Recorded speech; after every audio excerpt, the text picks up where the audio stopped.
mayor diferencia entre el gobierno de Belaúnde, que se considera democrático, y el militar de Velasco? Ya. La gran diferencia fue que el gobierno de Belaúnde prometía, pero no cumplía. En el caso de la reforma agraria fue muy débil, la reforma agraria que quiso hacer. En cambio, en el caso de Velasco, y aún más, esta personalidad cada vez fue radicalizándose más a favor del pueblo peruano y la lucha contra el imperialismo. ¿Hubiera preferido seguir con el presidente anterior? La verdad que no. ¿Por qué? Porque no tenía proyectos y era un gobierno muy débil para implementar proyectos. No tenía ningún proyecto para el desarrollo del país. ¿Cómo afectó el cambio de gobierno a usted y a su familia? Ya. Yo vivía en el distrito de Usquil con mi familia y al no haber colegios de educación secundaria, mi padre migró a Trujillo en 1965, para educarnos y implementó una actividad comercial.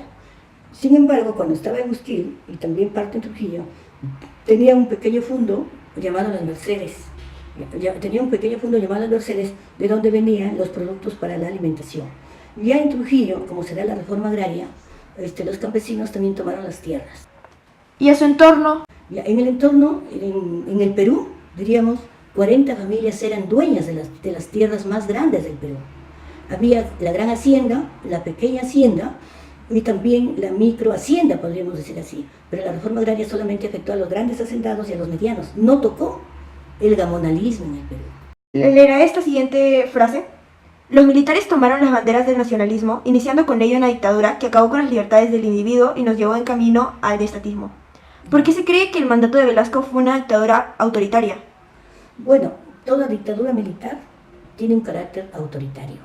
Eso es antidemocrático. Sin embargo, tiene un cariz diferente. ¿Por qué? Porque traía, diríamos, en primer lugar, empezó a estatizar las empresas. Defendió el interés nacional, no fue entreguista. Recuperó grandes actividades productivas bajo el control del Estado. Ahora, cómo se manejaron es otra cosa, ¿no? ¿Las Fuerzas Armadas tomaron algunas acciones violentas durante su gobierno? Claro que sí. Por ejemplo, tenemos que recordar acá en el 70, en Lima, en Villa El Salvador, se produce la migración y la población en el control de la tierra, la más grande, Villa El Salvador, Villa María del Triunfo y otros. Entonces, hubo conflictos donde hubo varios muertos, pero felizmente ya hubieron autoridades para ese momento, se logró transar la situación y ahora vemos a Villa El Salvador y Villa María del Triunfo como grandes distritos, ya lo podemos ver. ¿Sufrió usted alguna forma de represión durante el gobierno de Velasco? Sí, en 1973. Justamente yo trabajaba en Sede Perú y se dan una serie de movilizaciones en Chimbote, y concretamente en el sindicato de Sede Perú. Estaba embarazada, en esas circunstancias se da una huelga y me despiden.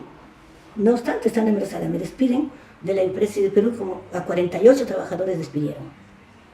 Diego Macera, gerente general del Instituto Peruano de Economía, dice que la dictadura de Velasco destruyó el tejido productivo del país y sus efectos trascendieron por lejos los años que estuvo en el poder. ¿La realidad se acerca a esto? Yo pienso que sí, todo cambio va a generar una crisis. Pero la reforma agraria, si se conducía de otro modo, en lugar de destruir el aparato productivo, se hubiera ampliado, porque habían propuestas para ampliación del aparato productivo, sobre todo en el sector agrario. ¿Cree que si el gobierno de Velasco hubiese durado más, si hubiese logrado esta reforma de una buena manera y con un impacto más positivo?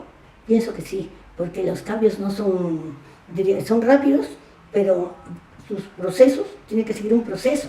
Acá tan solo pasó la tierra al control de los cooperativistas y faltaba capacitación de los cooperativistas, faltaba, diríamos, una mayor organización mismo de la cooperativa, porque había muchos enemigos internos de la cooperativa y también la corrupción. ¿Cómo pudo darse mejor este periodo? Bueno, este periodo, o todo periodo político y de gobernabilidad, se da a través del diálogo con las organizaciones de base. Siempre y cuando haya una negociación de sus necesidades, de la resolución de sus necesidades, con participación de las bases, estas van a ser debidamente aceptadas por la población.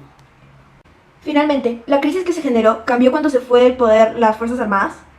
Bueno, la crisis que se generó, diríamos, que era el enfrentamiento entre la Fuerza Armada y el pueblo, con grandes movilizaciones populares y sindicales en ese momento, se llevó a un acuerdo con Morales Bermúdez de hacer una asamblea constituyente, aprobar una nueva constitución y llamar a elecciones democráticas.